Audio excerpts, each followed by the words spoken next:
democracy itself seems to be at risk. It was Minnesota who said, not on our watch, not on our watch.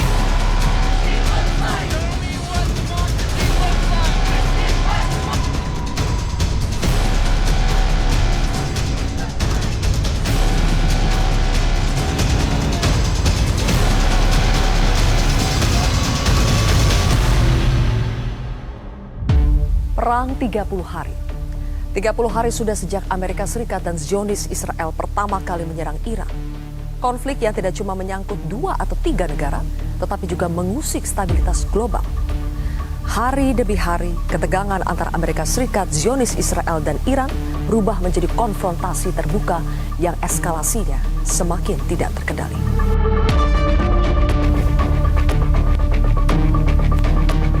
Sementara itu di Amerika, di balik perintah Presiden Trump untuk terus menyerang Iran, ada protes dari jutaan rakyatnya sendiri. Sekitar 8 juta warga Amerika Serikat melakukan aksi demonstrasi bertajuk No Kings di 3.300 titik yang tersebar di 50 negara bagian di Amerika Serikat. Jutaan manusia berkumpul membawa atribut simbolik yang mencolok, yang menggambarkan bahwa Presiden Trump telah menodai konstitusi dan menuntut Trump untuk segera dicopot. Gerakan ini disebut sebagai titik kecewaan publik terhadap presiden yang dinilai otoriter dan didikte oleh elit konglomerat.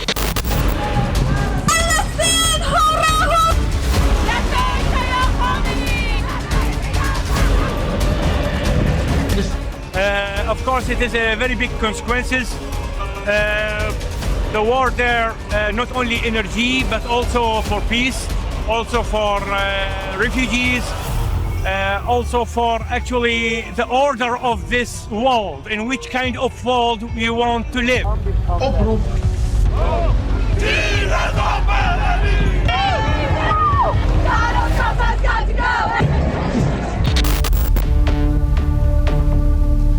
Dalam aksinya, masyarakat Amerika Serikat menyerukan 6 poin tuntutan terhadap Presiden Trump. Stop kebijakan ala raja, hentikan perang Iran, reformasi imigrasi, dan menarik aparat federal, melindungi hak-hak sipil, dan yang terakhir, agar pemerintah mengatasi biaya hidup yang semakin meningkat.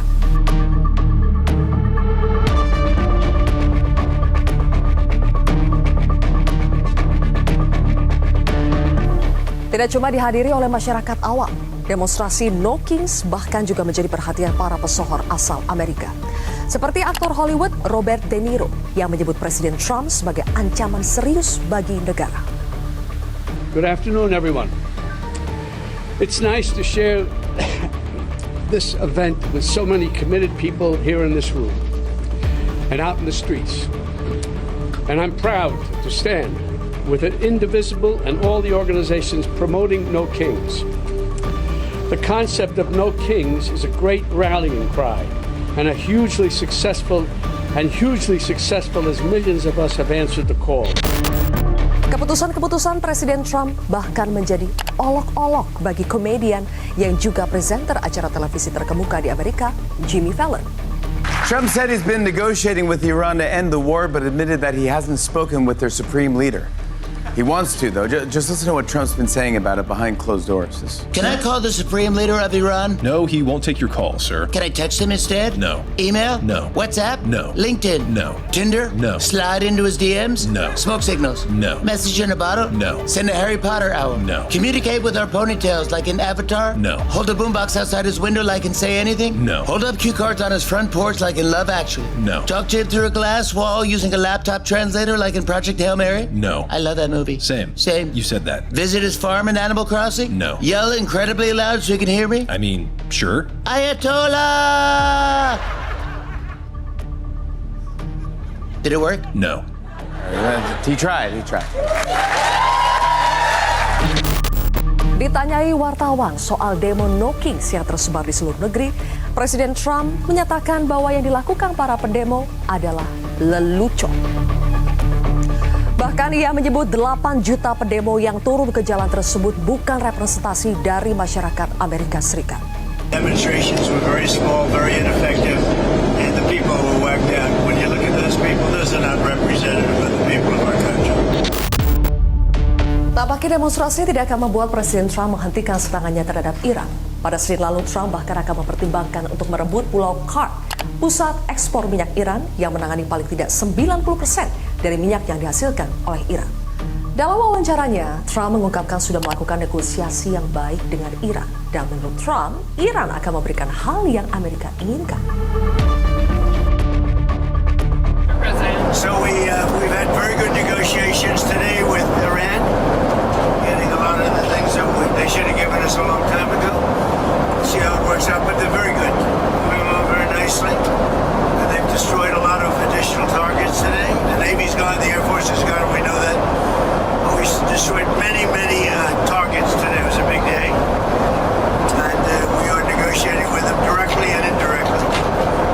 We have emissaries, but we also are dealing directly. Sementara itu terkait usulan gencatan senjata yang diajukan Amerika Serikat, Presiden Iran Masoud Pezeshkian dalam rapat kabinet menyatakan bahwa segala bentuk keputusan akan dilakukan dengan mempertimbangkan jaminan martabat dan keamanan bangsa Iran. و تلاش بر این خواهد بود که انشاءالله مردم عزیز ما از نظر خدمات دولتی مشکل نداشته باشند. دولت با تمام قدرت در کشور، در استانها و در شهرستانها در خدمت شما مردم عزیز هست. ما خدمتگزار شماییم. Dalam 30 hari tentu sudah banyak yang hilang, termasuk prajurit-prajurit kebanggaan Indonesia yang gugur dalam misi perdamaian. Lalu apakah arogansi Amerika Serikat akan mulai retak karena tekanan rakyat sendiri? Inilah kontroversi selengkapnya, 30 Days of War, bersama saya, Zilvia Iskandar.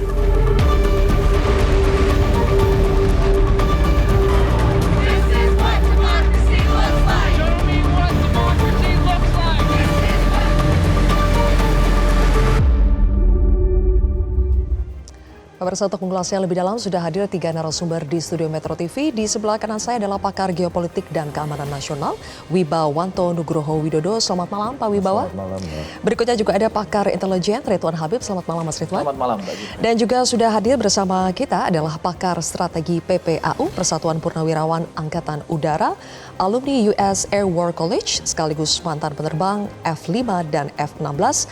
Ada Marsma TNI Purnawirawan Agung Sasongko Jati, atau call sign-nya adalah Syarki. Jadi saya panggil Pak Syarki ya. Okay. Selamat malam Bapak, apa kabar? Selamat malam, terima kasih. Baik, terima kasih. Dan juga sudah hadir lewat sambungan Zoom ada tokoh perdamaian yaitu Mbak Yeni Wahid. Selamat malam Mbak Yeni Wahid, nanti kita bergabung di segmen berikutnya ya. Baik, saya akan ke Pak Wibawa terlebih dahulu. Setelah 8 juta warga Amerika Serikat turun ke jalan melakukan demo besar-besaran yang dikenal dengan nama No Kings, akhirnya 3 hari kemudian, yaitu pada 1 April malam pada waktu setempat, akhirnya Presiden Trump mengeluarkan pidato nasional yang menyebut bahwa tujuan strategis dari inti operasi militer Amerika Serikat ke Iran sudah hampir selesai. Kita simak dulu pernyataan terbarunya berikut ini. American involvement in must be held World legally War I accountable. lasted 1 year, Immunity must 7 not months become and the 5 standard. days. World attacks War against II lasted peacekeepers for 3 must years, not be 8 months and repeated 25 nor days. tolerated. The Korean War lasted for 3 years, 1 month and 2 days. The Vietnam War lasted for 19 years, 5 months and 29 days. Iraq went on for 8 years, 8 months and 28 days. We are in this military operation so powerful, so brilliant against one of the most powerful countries for 32 days. And the country has been eviscerated and essentially is really no longer a threat. They were the bully of the Middle East, but they're the bully no longer. This is a true investment in your children and your grandchildren's future. Pak Wibawa, kalau melihat mendengarkan pernyataan terakhir dari Presiden Trump, ditambah sebelumnya ada demo besar-besaran No Kings, sebetulnya punya pengaruh tidak ya demo besar-besaran yang terjadi? Kalau kita baca dari statement Trump yang terakhir, ada pengaruhnya tidak terhadap arah haluan Presiden Trump berikutnya terkait dengan agresinya? Jadi gini Mbak ya, saya sekitar 3 minggu lalu saya diundang di Metro TV, saya katakan bahwa perang itu akan berakhir setelah Lebaran dan sebelum Paskah Yahudi, berarti di akhir bulan. Dan kalau kita lihat, sekarang sudah 34 hari Nah, operasi militer itu sudah melewati fase pertama, yaitu strategic surprise. Masuk tahap kedua, itu nanti Pak Agung akan menjelaskan mengenai dominasi dan penghancuran kepada aset-aset militer Iran. Dan yang ketiga yang tidak diharapkan sebenarnya oleh Amerika adalah retaliasi dari Iran itu sendiri, yang sudah mulai melebar keluar Iran, artinya mengarah kepada regional war. Nah, yang keempat sekarang Amerika harus memainkan apa yang disebut dengan courtship endgame process. Jadi ini harus selesai dengan cara yang courtship. Nah, yang dimiliki Iran saat ini sekarang adalah, yang pertama adalah mereka masih punya yang namanya proxy. Masih ada misal cadangan gitu. Dan secara geografis mereka masih punya Hormuz yang bisa menjadi sandera. Nah, Amerika tidak ada pilihan lain. Mereka harus melakukan courtship endgame process namanya, untuk memastikan bahwa ini harus selesai. Nah, sementara Iran sendiri dalam tekanan ekonomi begitu berat, ya, mereka juga harus untuk mempertahankan diri, survive atau mati dalam prosesnya. Jadi dalam posisi ini tidak ada pilihan lain selain Presiden Trump harus mengatakan sudah tercapai strategi objektifnya. Padahal strategi objektif belum tercapai. Ini bagian dari courtship endgame. Courtship endgame atau propaganda juga? Ya, itu bagian cara taktiknya. Ya, tapi pada prinsipnya cara courtship ini serving dua tujuan. Yang pertama, mengirimkan pesan kepada domestic audience, ya, khususnya kepada bipartisan, karena perang ini sudah tidak populer di Amerika. Yang kedua, juga memberikan pesan kepada alliance, kepada pasar di dunia internasional. Yang ketiga juga kepada Iran. Nah, menunggu supaya sejarah Iran ini, ya, mereka bisa berganti dari satu rezim ke rezim lain selama 500 tahun terakhir, itu menggunakan organ dalam. Jadi memberikan waktu kepada organ dalam Iran untuk akhirnya total surrender atau disebut dengan regime change. Yang karena regime change ini sebenarnya tidak bisa tercapai hanya dengan courtship endgame proses yang dimainkan oleh Washington. Itu poinnya. Jadi apapun yang dilakukan sekarang, demo di dalam itu, oke, itu boleh-boleh saja. Tapi itu bukan merupakan satu-satunya independen variabel yang signifikan untuk mempengaruhi keadaan ini. Karena Trump sendiri juga harus mengakhiri perang ini di dalam 4-6 minggu. Oke. Jadi sekarang sebetulnya arahnya sedang berusaha untuk cari cara mengakhiri perang. Iya, harus mencari. Tapi dengan cara yang tetap menjaga muka Amerika. Oh iya, pasti. Iya, pasti itu. Face saving itu pasti. Makanya dalam pidato terakhirnya juga Pak Agung, Pak Syarki, bahwa Presiden Trump tetap mengklaim bahwa dia sudah melucuti. Kurang lebih persenjataan Trump itu sudah habis, angkatan udara, angkatan laut yang selalu diulang-ulang sudah habis juga. Sisa rudalnya juga, peluncur rudalnya semakin sedikit. Tapi dari yang Anda ketahui, Pak Syarki, apakah betul Iran sudah mulai kehabisan stok persenjataannya? Sebagian daripada pidatonya Pak Trump itu tidak bohong. Banyak dari perlengkapan daratnya yang ada di permukaan Iran, ya di Iran ya, permukaan yang laut, darat, udara dihancurkan, betul. Kemudian sebagian daripada peluncur rudalnya dihancurkan, betul. Tapi kan dia tidak menyebutkan berapa banyak, berapa persen. Nah, yang terjadi adalah saya nggak bisa menilai menang, kalah, benar, salah. Saya bisa menilai dari instrumen kekuatan nasional yang digunakan. Sebelum perang, instrumen kekuatan nasional antara dua negara, saya anggaplah Israel saya abaikan, itu nggak penting negara itu, yang penting Amerika dan Iran. Karena jelas yang perang ini yang mendapatkan penderitaan atau beban sebanyak adalah dua negara ini. Secara diplomasi Amerika kuat sekali, informasi kuat sekali, militer sekali, ekonomi kuat sekali. Iran sebaliknya sangat lemah, dia dalam sanksi. Namun setelah 1 bulan berlangsung, kemudian sudah mulai terbuka bahwa ternyata Iran juga bisa membalas, bisa menyerang, dan sekarang makin lama makin kesulitan untuk menangkis. Sekarang diplomasi jelas Amerika keteteran. Informasional jelas media tidak lagi dikuasai Amerika karena sebagian media juga mengungkapkan kebenaran bahwa babak belur juga di sini ada permasalahan yang timbul bagi pihak yang tadinya powerful. Secara militer, ya betul hancur di sini, tapi yang hancur kan hanya permukaan. Ternyata belakangan bisa membalas, dan belakangan ternyata pertahanan udaranya juga masih ada. Ternyata sebagian yang dihancurkan, sebagian lagi masih aktif, dan sekarang malah kekuasaan 15.000 ke bawah, praktis di seluruh Iran itu masih dikuasai sama Iran. Mereka hanya terbang ketinggian tinggi dan menggunakan rudal jarak jauh atau bom yang itu dengan ketinggian tinggi semua. Karena terbukti berani terbang turun ke bawah, ditembak jatuh atau dirusak. Nah, secara militer oke. Secara ekonomi, jelas Iran sekarang di atas angin. mau apapun diperbuat, mau nyerang, nyerbu, ngebom, apapun itu, tidak merubah kenyataan bahwa yang mengendalikan arus keluar atau masuk di dalam Teluk adalah Iran. Mungkin ada yang bilang, tapi kan itu nggak ikut aturan dunia. Kenapa Iran disuruh ikut aturan dunia? Kamu nanya nggak? Amerika ikut aturan nggak? Israel ikut? Kalau nggak, kenapa komplain? Memang berat bagi orang-orang liberalis ini yang pikirannya bahwa dunia ikut aturan itu berat. Tetapi bagi kami yang realis, kita menemukan kenyataan bahwa Iran berhasil menunjukkan powernya dan bisa menandingi power Amerika, dan Amerika tidak berdaya untuk ini, dan begging, mengemis, dan dengan caranya sebetulnya sedang mengemis ya Pak ya? Iya, itu begging banget. Begging, maksa, nakut-nakutin gini. Tapi utamanya kenapa? Yang terjadi itu adalah Iran memegang saklar untuk mematikan ekonomi Amerika. Memegang saklar. Namanya adalah US Treasury Yield. Suku bunga obligasi Amerika. Makanya sekarang oleh Amerika dengan terang-terangan Iran dibebaskan dari sanksi. Dia boleh ngirim minyak seberapa banyak pun tidak akan dicegat, tidak akan ini. Rusia dibebaskan sanksi. Kenapa? Karena negara yang lain itu kesulitan. Karena ada masalah di mereka. Nah, yang ini sekarang dibebas sanksi artinya apa? Iran diuntungkan dengan kondisi ini. Mungkin itu cara Amerika juga untuk bujuk Iran. Kamu kan untung sekarang ini. Saya nggak usah ini, kamu dapat untung deh gede nih sekarang. Nah, mungkin di belakang layar ada apa? Dan saya percaya mungkin juga dalam waktu 2-3 minggu dibuat semacam skenario untuk serangan darat. Tapi jelas tidak ke Kark Island, tidak ke Bandar Abbas, karena itu akan bikin masalah, akan mengganggu. Bagaimana caranya? Tentu serang di tempat lain yang tidak mengganggu flow ini dan tidak akan menimbulkan ini. Tempatnya mana? Yaitu di Provinsi Sistani, Baluchistan, di sebelah tenggara, dengan mendarat di sebuah daerah namanya Cabarah ya.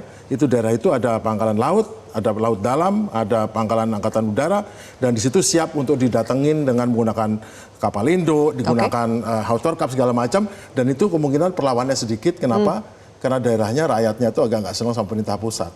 Jadi bukan invasi darat tapi operasi darat yang terbatas. Operasi merebut airhead dan beachhead. Jadi tumpuan pantai sama tumpuan udara.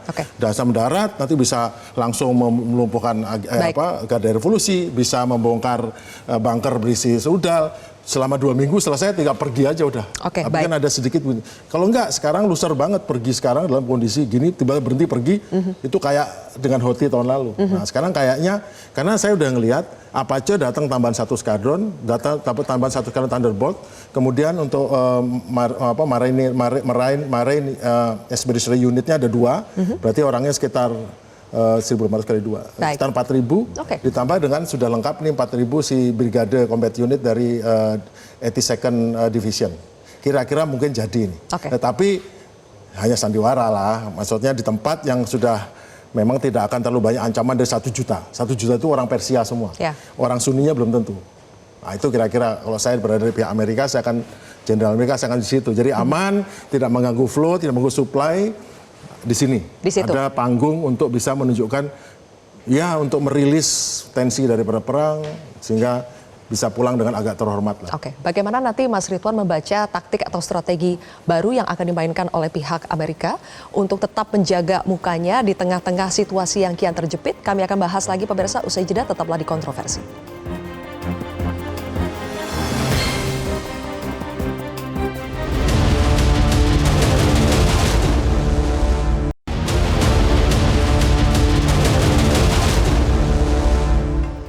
Baik, kembali lagi di Kontroversi, pemirsa.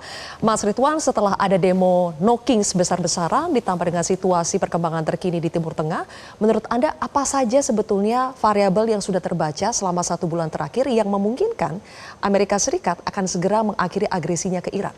Ya, bagi Iran mengukur ancaman itu kan ada banyak cara ya. Salah satu yang kita pelajari di kajian strategic intelligence, Mbak Zilvia, T atau threat, itu adalah akumulasi dari intensi, dikalikan capability, dikalikan circumstances, dan dikalikan vulnerability. 4 faktor itu di Amerika skornya sudah turun jauh. Intensi dari sisi pemerintahan dalam negeri Amerika, apalagi setelah mundurnya beberapa pimpinan mereka, misalnya Joe Ken, kemudian Mayor Jenderal retired Randy Adam, intensinya menurun. Tinggal Trump saja dan beberapa kubu Republikan. Intensi dari politik dalam negeri Amerika menurun. Jadi skor ancaman dari sisi intensi ke Iran turun. Capability-nya ternyata setelah mereka menggunakan semua teknik tempur konvensional dengan jet tempur, dengan dipandu AI, dengan dipandu Anthropic, Maven, dan berbagai macam AI itu, tactical operationnya berhasil, tetapi secara strategis tidak berdampak apapun. Kolonel Ibrahim Zogovari masih jumpa pers setiap hari. Rudal balistik masih meluncur, drone masih meluncur. Jadi dari capability-nya ternyata juga menurun skornya. Circumstances-nya sekarang dunia majority mengarah ke pro-Iran. Apalagi di media sosial ya. Kita lihat bagaimana narasi-narasi media sosial berhasil dikendalikan oleh Iran dengan baik. Baik sekali. Misalnya sebelum Trump jumpa pers pukul 9 pagi tadi pagi atau 9 malam waktu Amerika. Presiden Iran lebih dulu mengirimkan sebuah surat terbuka kepada masyarakat Amerika yang bisa kita baca. Yang kita bisa baca semua yang menyatakan bahwa Iran sebenarnya hanya defensif. Ingatkan presiden kamu bahwa yang dilakukan Trump itu merugikan untuk kemanusiaan. Itu kan keren banget. Jadi secara narasi, circumstances-nya sekarang berpihak kepada Iran. Yang terakhir, faktor vulnerability. Amerika, wah kacau balau. Dari sisi militansi prajurit mulai menurun, beberapa menyatakan tidak mau berangkat. Kemudian dari internal intelijen mereka juga banyak yang bicara di media. John Kiriakou, mantan CIA, berkali-kali bikin live podcast yang mengkritik kebijakan ini. Jadi Mbak Zilvia, skor ancaman untuk Iran sangat-sangat kecil sekarang. Mereka di atas angin, dan apabila nanti skenario pendaratan di provinsi Balochistan tadi, Sistani Balochistan tadi dilakukan, yaitu hanya seperti syuting film Hollywood saja. Gitu. Maksudnya gimana tuh Mas? Iya, tidak dalam konteks beneran melakukan tactical operation ground atau ground invasion. Dia hanya menyelamatkan tadi yang disampaikan Mas Mifawanto, saving the face, menyelamatkan wajah Amerika sebagai the great superpower. Tetapi kalaupun benar skenario yang diprediksi oleh Pak Sarki tadi, kita meyakini bahwa Iran juga sudah mempersiapkan tentunya ya, karena beberapa kali Menteri Pertahanan barunya itu sudah menyatakan bahwa strategi taktikal Iran akan melingkupi seluruh provinsinya. Yang disebut dengan mosaic defense itu. Jadi artinya Sistani Balochistan ini bagian dari 31 mosaik itu. Apakah kemudian di situ akan menjadi meeting point pertama? Ya, bisa saja. Dan Nohed dan Sabrin, dua pasukan inti komandonya Artes dan komandonya IRGC, saya kira juga sudah bersiap. Oke. Sekarang saya ke Mbak Yeni. Mbak Yeni sudah mendengar suara dari studio? Sudah Mbak, sudah. Oke. Mbak Yeni, kembali lagi soal demo No Kings ya. Menurut Anda apakah negara demokrasi seperti Amerika Serikat dengan adanya gelombang demo besar seperti No Kings ini akan punya pengaruh signifikan terhadap keputusan Trump untuk menghentikan agresinya ke Iran? Saya rasa bisa kalau dia sampai mempengaruhi hasil midterm election pada bulan November nanti. Tapi prediksi saya sih sebelum November pun akan sudah mulai ada rasan-rasan atau pembicaraan mengenai exercising the 25th Amendment. Jadi ada amandemen 25 gitu ya dalam konstitusi mereka yang memungkinkan adanya transisi kekuasaan dari presiden yang sekarang sedang menjabat digantikan oleh pihak-pihak yang kemudian akan pasti diputuskan bersama oleh Kongres gitu ya. Dan ini sudah mulai santer terdengar, apalagi mengingat juga faktor kesehatan Trump yang sekarang sudah menjadi perbincangan luas, dianggap tidak terlalu stabil. Jadi banyak faktor-faktor yang membuat Republikan cukup khawatir dengan adanya gerakan No Kings Day ini. Dan perlu diingat bahwa gerakan No Kings Day ini adalah gerakan ketiga. Ya, jadi yang pertama dulu bulan Juni tahun lalu, pas ulang tahunnya Trump. Dia ingin membuat parade untuk membuat dirinya lebih kelihatan lebih powerful, tapi ternyata yang protes lebih banyak lagi. Nah, lalu kemudian bulan Oktober juga itu sekitar 7 juta orang turun ke jalan, yang sekarang malah sekitar 9 juta katanya. Dan tersebar di 3.000 titik lokasi di seluruh Amerika. Jadi itu sangat signifikan sekali. Nah, jadi ini menunjukkan bahwa memang penerimaan publik terhadap berbagai macam kebijakan Trump itu sudah sangat jauh menurun, apalagi kemudian dibarengi juga dengan approval rating ya. Jadi Trump sekarang tingkat penerimaannya makin lama makin rendah. Sekarang cuma tinggal 36% tingkat kepuasan publik. Nah, ini yang sekarang terjadi di Amerika. dan apakah ini kemudian akan mendorong Kongres untuk melakukan sesuatu, apakah bisa terjadi proses impeachment, kita lihat saja dalam beberapa waktu ke depan. Gitu. Oke, Mbak Yeni, tapi dari pidato terakhir ya, pidato nasional yang dilakukan Trump pada 1 April waktu setempat itu, tetap memperlihatkan arogansi, tetap kayak memperlihatkan bahwa Amerika di atas angin. Apakah menurut Anda itu adalah bentuk arogansi yang memang konsisten harus ditampilkan oleh Trump, and Trump will always be Trump, atau sebetulnya Anda membaca sudah ada kekhawatiran, ketakutan dari Trump bahwa memang saat ini kemenangan berada di pihak Iran? Yang sangat ketakutan sebetulnya orang-orang sekelilingnya Trump yang cukup rasional, bisa membaca data, bisa melihat tren bahwa terjadi penurunan kepercayaan publik terhadap Trump. Nah, Trump sendiri ya dia menggunakan logikanya sendiri dan ini menciptakan berbagai macam keresahan baik eksternal di luar Partai Republik maupun di dalam Partai Republik sendiri. Bahkan di sini nyalir sudah mulai ada banyak perpecahan di dalam Partai Republikan sendiri. Bahkan basis kekuatan Trump sendiri, MAGA, ya, kelompok MAGA itu juga mulai split. Dan banyak sekali tokoh-tokoh MAGA yang dulunya adalah die hard, sekarang sudah sangat terang-terangan menentang Trump. Nah, kenapa No King's Day ini terjadi? Ada 3 isu besar kalau mereka organisernya ya, panitianya itu mengatakan gitu. Yang pertama bahwa ini perlawanan terhadap rezim otoriter. Yang kedua, perlawanan terhadap kebijakan yang dianggap berpihak kepada orang-orang yang kaya dan biliuner, dan juga perlawanan terhadap kebijakan yang menempatkan peran militer yang terlalu masuk dalam ruang-ruang demokrasi. Itu secara resmi itulah yang dianggap sebagai alasan-alasan untuk melakukan protes yang dituangkan dalam gerakan No King's Day ini.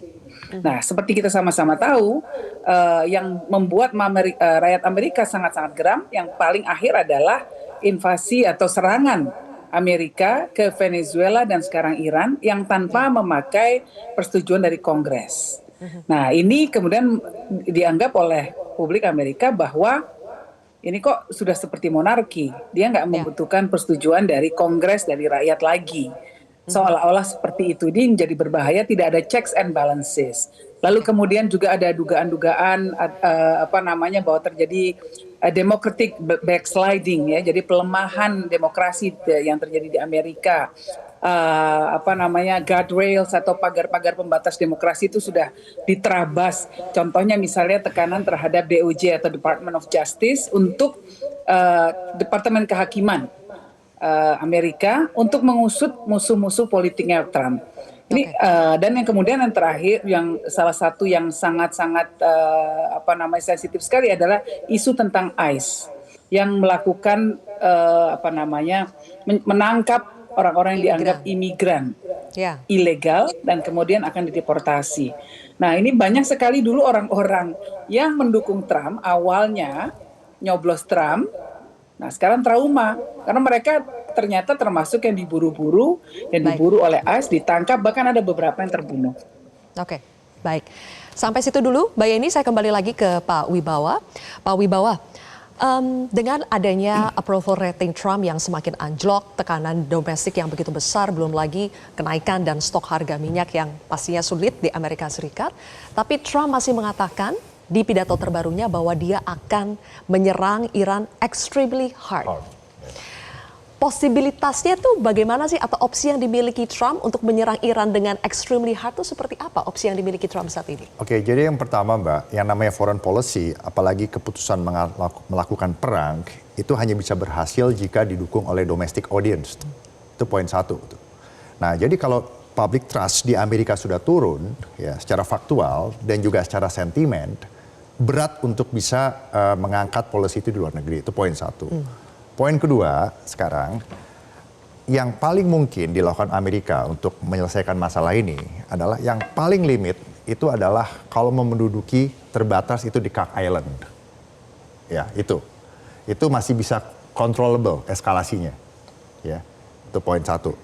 Tapi juga counter strike possibility dari Iran juga masih besar. Ya, kemampuan, karena Iran masih punya kemampuan anti akses dan area denial untuk itu. Kalau lebih ekstrim lagi, yang namanya hard, itu adalah dia serang itu Hormuz. lakukan operasi militer laut di situ. Tapi itu resikonya juga besar karena akan melibatkan counter strike. Ya. Mereka dari Iran, proksi-proksinya juga akan menyerang negara Gulf dan juga akan jadi peperangan yang akhirnya membuat harga minyak dan juga ekonomi dunia kena impact semua secara signifikan.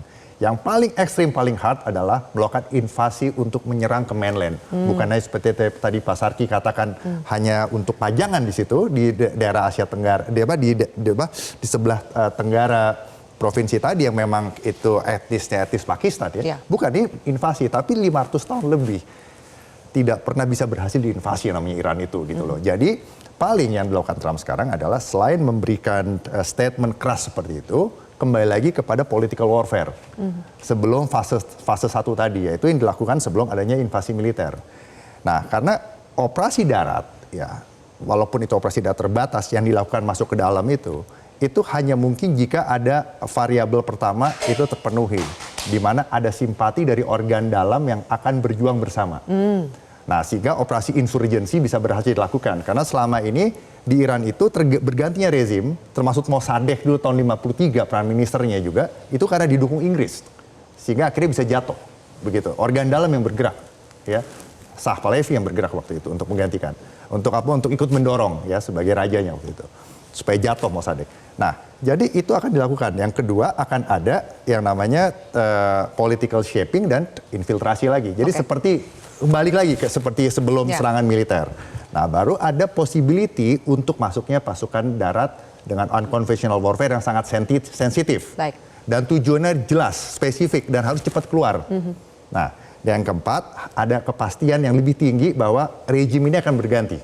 Menjadi rejim yang bisa ready untuk coexistent living dengan negara tetangga lainnya. Dan baru terakhirnya Amerika bisa cabut dari situ. Nah, karena sekarang yang terjadi, Mbak, di Amerika itu dengan norm demokratik ya, mereka itu cenderung menyelesaikan perbedaan itu kalau bisa jangan dengan cara violent, apalagi naked violence yang bisa mengarah kepada eskalasi yang tidak terkontrol.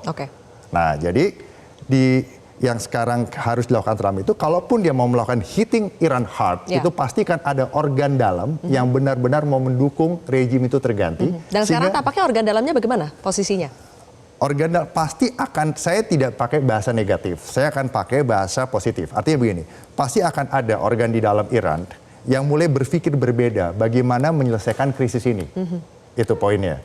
Karena mereka juga suffer secara ekonomi dan mereka melihat chance lain untuk bisa tetap eksis sebagai bangsa negara dan mereka tidak mengkhianati perjuangan bangsa Iran, termasuk tidak mengkhianati Khamenei, katakan begitu, sehingga bisa mengakomodir berbagai kepentingan. Ya, itu kemungkinan seperti tahun 65 zaman Pak Harto. Oke, nanti saya akan tanya pendapat dari Mas Ridwan dan juga Pak Syarki. Apakah dengan semua opsi Trump untuk menyerang Iran secara extremely hard justru akan membuat Amerika hit harder? Malah dia sendiri yang terserang lebih keras lagi. Nanti seusai jeda pemirsa, tetaplah di Kontroversi.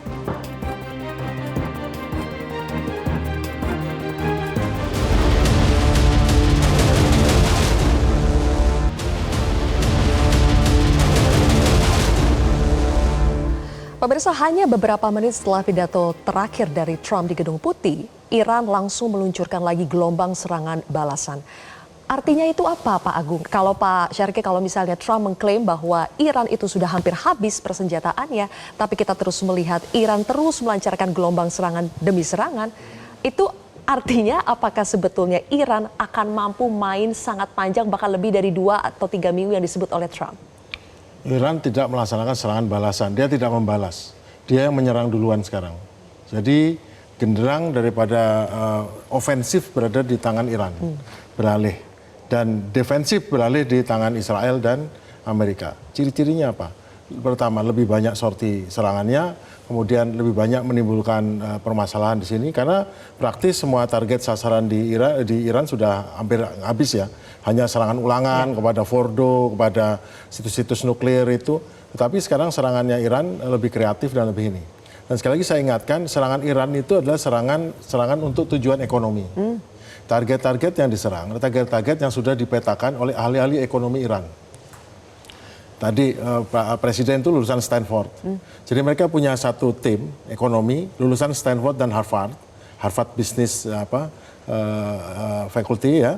Dan mereka yang mendesain perang ini untuk memenuhi bagaimana bisa semua instrumen kekuatan Amerika menjadi lumpuh, terutama adalah bagaimana dia menekan menggunakan Selat Hormuz dan serangan rudal ini untuk menekan ke titik-titik yang punya efek. Sekarang serangannya ke pabrik kimia. Pada saat baja diserang di Iran, balik serang aluminium. Karena saya baru tahu juga, ternyata aluminium dari Teluk itu 50% kebutuhan aluminium di Amerika. Amerika bermasalah dengan Kanada, karena Kanada kemarin dikenakan pajak yang tinggi untuk aluminium, akhirnya Kanada menghentikan aluminium, dan aluminium sudah dialokasikan ke China atau apa, nah sekarang ada masalah ini. Karena ternyata Hormuz itu tidak hanya sekedar minyak yang 20%, 25%, tapi juga adalah amonia, kemudian pupuk, kemudian gasnya malah 40% lagi. LNG. Kemudian juga helium untuk IC, bahan baku IC. Jadi yang banyak sekali yang di dunia ini yang akan terganggu dan harga naik bukan hanya sekedar minyak atau gas alam. Dan ini yang jadi serangan yang dilaksanakan sekarang adalah serangan tidak hanya untuk menteror, tapi untuk meyakinkan bahwa dia menjaga harga ambang batas dari yield Amerika itu berada di ambang tertinggi. Sewaktu-waktu bisa runtuh. Bila itu sampai ke 5%, yang terjadi adalah untuk setiap 0,1% daripada kenaikan yield ini atau suku bunga ini, itu adalah ratusan miliar dolar Amerika yang harus ditebus. Berapa banyak orang akan homeless tahun depan. Karena tidak sanggup membayar bunga daripada naik kan semua bunganya. Nah, jadi yang ditekan sekarang bukan yang fisik hancuran, tetapi Amerika bisa menghancurkan banyak hal dengan nilai mungkin 100 miliar dolar. Tapi Iran bisa menimbulkan kerusakan triliunan dolar di Amerika. Nah, jadi yang dilihat tuh adalah asimetrinya bukan sekedar pesawat terbang jatuhkan bom pintar ditukar dengan drone, tidak, karena drone dan rudal ini fungsinya sekarang adalah alat perang ekonomi. Ya, jadi asimetrinya sudah mulai menyerang sentra-sentra ekonomi industrinya. Ekonomi dan terpilih sasarannya, efeknya terpilih dan itu betul-betul sekarang blackmail. Amerika posisi di blackmail oleh Iran. Oke, jadi Iran yang sedang menguasai medan ya. Betul, dia upper hand atau kalau bahasa Indonesia di atas angin. Oke, baik Mas Ridwan, kalau jubir IRGC Ebrahim Zolbaghari kan terkini juga mengatakan merespons apa yang disampaikan Trump ya. Trump ini seperti tidak tahu apa-apa soal persenjataan, kekuatan militer yang dimiliki oleh Iran. Pertanyaan saya, sebetulnya Trump memang tidak tahu, intelijennya tidak memberikan informasi, atau sudah tahu tapi pura-pura tidak tahu demi propaganda? Ya, perjalanan Iran mempelajari tactical operationnya Amerika itu kan panjang ya, Mbak Zilvia ya. Termasuk perang 12 hari tahun 2025 itu. Jadi kalau Kolonel Ibrahim Zolbaghari bilang bahwa sebenarnya Amerika tidak tahu di mana persenjataan kami, barangkali itu mungkin saja. Dan beberapa propagandanya kan sudah dikeluarkan. Misalnya 2 hari yang lalu ada propaganda tentara Iran sedang sholat maghrib. Di sebelah kanan kirinya itu ada balistik besar begitu. Dan ini viral, saya kira viral sedunia ya, mengentarkan sekali. Termasuk juga pernyataan terbaru dari juru bicara parlemen Iran, Ghalibaf, yang mengatakan kalau Trump tidak mau memberangkatkan marinirnya, kami kirim kapal, kami jemput. Gitu. Itu benar kata Pak Sarki tadi ya. Iran tampaknya sekarang menguasai game ini. Jadi tampaknya yang mulai mengatur ritme ini sudah berbalik arah. Dan kalau ini benar-benar terus dilakukan, ya tidak butuh 2 minggu mungkin. Trump akan holding back. Mungkin ya 2-3 hari ke depan. Apalagi ketika misalnya Iran sekarang sudah mengancam produk-produk dari teknologi-teknologi yang berada di kawasan Teluk. Amazon, kemudian Nvidia, dan itu sahamnya di Amerika kan sangat berpengaruh ya. Bagaimana mereka menguasai perekonomian Amerika. Dan pasti akan berpengaruh di politik dalam negeri Amerika. Jadi karakteristik para pimpinan militer Iran memang benar, tidak hanya dihitung secara taktikal militer, tetapi karena mereka ini orang-orang terdidik ya. Kolonel Ibrahim Zolbaghari itu PhD ternyata. Jadi dia seorang PhD filosofi dan S1, S2-nya matematika. Jadi ini tidak sekedar bangsa yang hanya jago berperang. tapi adu strategi. Ya, PR-nya juga jalan ya, campaign-campaignnya jalan belakangan ini, baik lewat AI, animasi dan sebagainya. Sekarang saya ingin masuk ke dampak yang langsung terasa di Indonesia, bukan hanya soal bagaimana ancaman krisis energi, tetapi kita juga sudah melihat bahwa pasukan perdamaian UNIFIL kita yang bertugas di Libanon itu menjadi korban dari serangan yang diduga kuat dilakukan oleh Israel. Kita akan simak dulu pernyataan dari perwakilan Indonesia di PBB berikut ini. We cannot accept these killings of peacekeepers. This is a grave loss to Indonesia. This is also a grave loss to all of us. Indonesia strongly condemns Israeli attacks in southern Lebanon, which constitute a serious violation against the sovereignty and territorial integrity of Lebanon. Indonesia continues to stand in solidarity with the government and the people of Lebanon. We demand the Security Council to keep abreast of the investigation and to immediately follow up the results. We demand that the perpetrators must be held legally accountable. Immunity must not become the standard, and attacks against peacekeepers must not be repeated nor tolerated. Baik, kembali lagi ke Mbak Yeni Wahid. Mbak Yeni, Israel sudah membantah tudingan bahwa dialah pelakunya, kemudian malah balik menuduh Hizbullah.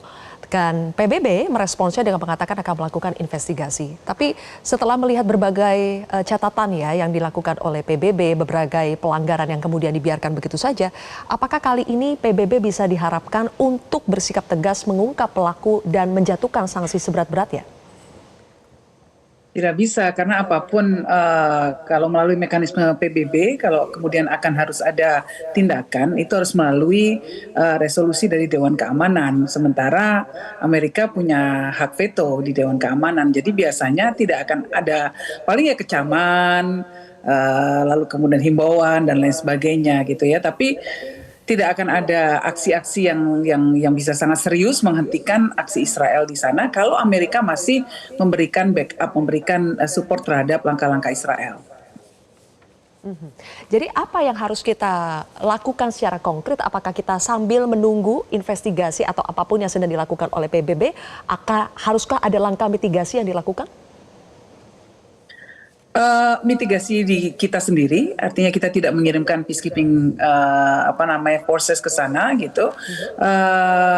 Saya rasa kita tetap harus minta kepada PBB untuk melakukan langkah-langkah untuk mendesak semua pihak yang ada di sana ya, dalam hal ini Amerika dan Israel ya. Langkah-langkah diplomasi tetap harus dilakukan dan kemudian tetap mencoba untuk bersama-sama dengan berbagai macam pihak ya, meminta agar ada deeskalasi, tidak akan ada lagi serangan-serangan terhadap negara-negara yang dianggap sebagai proksinya Iran ya. Kenapa sih Lebanon itu kemudian diserang kan karena di sana dianggap ada Hizbullah yang dianggap sebagai proksinya Iran. Nah, jadi tetap harus ada pressure tetap harus ada tekanan terhadap Israel dan terhadap Amerika. Karena ini kemudian yang harus dilakukan adalah bersama-sama dengan seluruh penduduk dan terutama penduduk Amerika. Karena yang ditakutkan oleh Partai Republikan tentu adalah tekanan domestiknya. Nah, jadi aksi-aksi seperti No King's Day itu sebetulnya cukup efektif. Karena ini yang bisa memberikan pressure, yang memberikan perubahan paling jelas ya mekanismenya di Amerika sendiri, bahkan untuk bisa melakukan impeachment terhadap Presiden Trump. Nah, ini loh sebetulnya yang coba dilakukan oleh Iran ya. Iran itu kenapa akhir-akhir ini melakukan serangan sangat ofensif? Sebetulnya dia ingin menciptakan sebuah kondisi di mana harga perang ini untuk Trump menjadi terlalu mahal.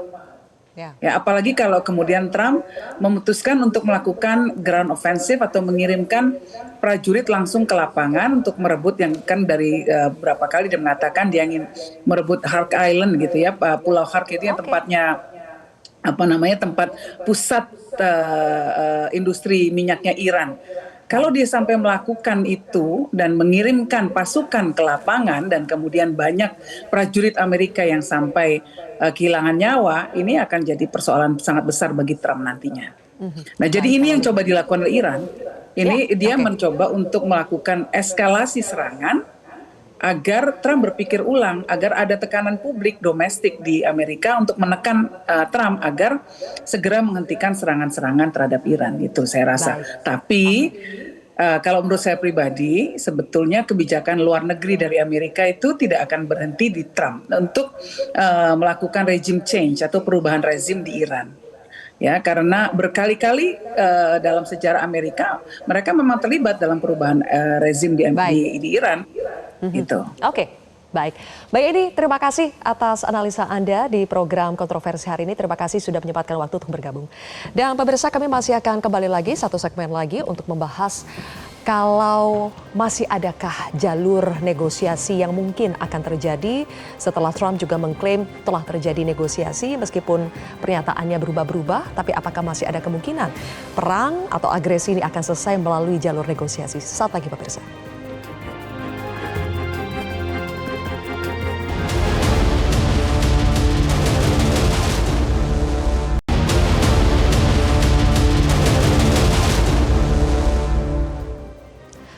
Baik, pemirsa, Trump mengklaim bahwa Presiden Iran, Masoud Pezeshkian, minta gencatan senjata pada Amerika Serikat. Namun Trump mensyaratkan bahwa Iran harus membuka terlebih dahulu Selat Hormuz. Kalau tidak, sebelum itu terpenuhi, maka Amerika Serikat akan menghancurkan Iran dan mengembalikan Iran ke zaman batu. Jadi, Mas Ridwan, Teheran sudah membantah hal ini. Tapi pertanyaan saya, apakah sebetulnya negosiasi Amerika Serikat-Iran itu pernah terjadi melalui pihak ketiga kah? Atau sebetulnya bukan negosiasi ya, tapi hanya masing-masing kubu yang mengajukan poin-poin persyaratan? Menurut Menteri Luar Negeri Araghchi, itu melalui pihak ketiga dan hanya penyampaian pesan. Dalam hal ini kemungkinan besar adalah Pakistan. Jadi tidak ada pertemuan langsung gitu Mbak, antara negosiator Iran dengan Amerika Serikat. Dan Iran sendiri kan memang doktrinnya almarhum Ali Larijani. Ali Larijani ini punya doktrin yang disebut dengan doktrin exhaustion. Jadi kalau menghadapi negara pembuli, Amerika ini kan pembuli ya, dia dibikin. Tapi Iran yang dituduh sebagai pembuli di Timur Tengah, kata Trump ya, yang iya, terakhir. Tentu saja. Pembuli selalu merasa orang lain yang menjadi pembuli kan begitu. Jadi bulian itu akan berhenti ketika yang membuli ini kelelahan. Nah ini tampaknya sudah dilakukan oleh Iran. Sampai bingung semua strateginya sehingga makin lama terjadilah kelelahan itu di Amerika. Dan pada saat titik jenuh lelah ini muncul, serangan balik bertubi-tubinya akan disiapkan. Jadi jalur negosiasi masih mungkin tidak ada. Ya untuk mengakhiri agresi? Sampai hari ini kami melakukan riset, tampaknya tidak ada satu konfirmasi berita yang akurat yang mengatakan ada delegasi Iran yang bertemu dengan delegasi Amerika. Oke. Kalau sekarang Trump malahan, Pak Wibawa, meminta negara-negara Arab untuk ikut membiayai perang, itu mungkin tidak dilakukan oleh negara-negara Arab?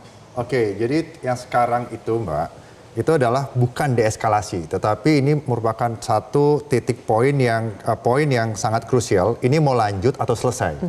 Nah, menurut Amerika, perspektif Presiden Trump, victory itu harus didapat, adanya pergantian rezim, itu poinnya. Nah dari Iran, seperti tadi Mas Ridwan jelaskan, itu dengan strategic attrition, itu tujuan ada stalemate. Jadi yang tadi Pak Syarki sudah jelaskan, bagaimana incurring economic cost yang sangat tinggi buat Amerika. Jadi serangannya aja adalah counter value secara tidak langsung. Ya, oke. Nah itu poin satu ya. Nah poin yang kedua sekarang, kalau ini dihentikan, berarti selesai sekarang. Tetapi Trump mau mencoba selama 2 minggu ke depan, apakah bisa melakukan tekanan-tekanan ekonomi, juga perang informasi dengan membuat statement-statement, dan juga tekanan militer, kehadiran militer, dan cara-cara intelijen, dan termasuk komunikasi intelijen, untuk bisa mendegrade moral Iran, ya, membuat perpecahan di Iran. Sehingga akhirnya paling tidak kemenangan itu didapat to certain point. Nah, tetapi ini juga beresiko. Nah, berisiko ini bisa menjadi kondisi yang tidak terkontrol. Nah, kemungkinan kedua, akhirnya settle dalam 2 minggu ke depan. Nah, keterlibatan negara-negara Gulf Country Council itu sudah pasti. Khususnya dari Arab Saudi kemungkinan, yang memang sudah melihat Iran itu sebagai ancaman lama. Begitu. Nah, jadi sekarang... Jadi pasti akan ada support yang diberikan ya? Pasti akan apakah ada itu dalam support, bentuk biaya perang? Karena itu common enemy kan. Gitu dari tahun 79. Dan sebenarnya yang ideal ya, kalau mau berhenti sekarang, kembali lagi ke konfliknya seperti konflik tahun 79 sampai 2026, yaitu adalah perang proksi, perang intelijen. Itu kalau enggak, kalau Trump masih nekat, perang dunia aja sampai perang dunia ketiga, lanjutin, ada order baru, diributin sekalian. Kalau realis melihatnya begitu ya Pak Sarki. Baik, Pak Wibawa. Nah, gitu. Pak Syarki, terakhir, jadi menurut Anda dalam 2-3 minggu ke depan, apakah kita bisa berekspektasi bahwa perang ini akan deeskalasi akan terjadi atau seperti kata Pak Wibawa, sepertinya masih jauh? Escalation to de-escalation. Eskalasi menuju deeskalasi. Dengan kondisi sekarang, Iran di atas angin, Amerika di bawah agak tertekan. Untuk itu untuk kedepannya pilihan Amerika adalah meneruskan dan dia rugi, banyak kiri rugi karena sedikit rugi. Yang paling tidak rugi hanya dan Iran dan kan nggak punya malu tuh Trump itu ya, dan dia bisnismen, adalah mengajak Iran untuk menjalin kesepakatan. Dia nanti ada ganti rugi dengan mungkin dicicil, kemudian selanjutnya nanti pengelolaan itu silakan Iran menghandle, diakui. Memang secara UNCLOS kan memang Iran memiliki separuh daripada Selat Hormuz, dan justru malah bagian Iran itu yang paling aman untuk lewat karena bagian sininya itu ada dangkal ya. Kemudian mengakui dan habis itu tetap bisnis berjalan, kemudian nanti perdamaian, tidak ada gangguan, Amerika tetap untung. Jadi akan ada beberapa poin tuntutan itu dari persis seperti Iran Nixon tahun 73 mengajak Cina lagi bunuh-bunuhan dengan Amerika di Vietnam, diajak untuk masuk ke World Trade Organization, masuk kapitalis. Tujuannya apa? Menggerogoti Uni Soviet. Dan akhirnya 20 tahun kemudian Uni Soviet runtuh. Karena Cina diambil pergi. Nah sekarang yang dilakukan adalah bawa pergi Iran, rangkul dulu daripada nanti kamu dilibas sama BRICS ini, Amerika ini. Jadi BRICS itu dilepas dengan, kalau dia mau smart ya. Kalau saya penasihatnya saya bilang begitu. Tapi kalau perang, harus perang ke depan, ya itu yang tadi serangan ke Cabar itu. Cuman yang paling bijak ya, rangkul, beri konsesi, Iran oke, dan saya kira happy semua. Yang nggak happy kita lihat ya, apakah semuanya bisa happy nih, apakah Trump bisa bijak. Terima kasih Pak Syarki, Mas Ridwan, dan juga Pak Wibawa sudah bergabung di Kontroversi. Pemirsa, demo No Kings bukan sekedar protes, ia adalah peringatan bahwa ketika kekuasaan melangkah terlalu jauh, rakyat akan mencari cara untuk menariknya kembali. Saya Zilvia Iskandar pamit undur diri, terima kasih telah menyaksikan Kontroversi.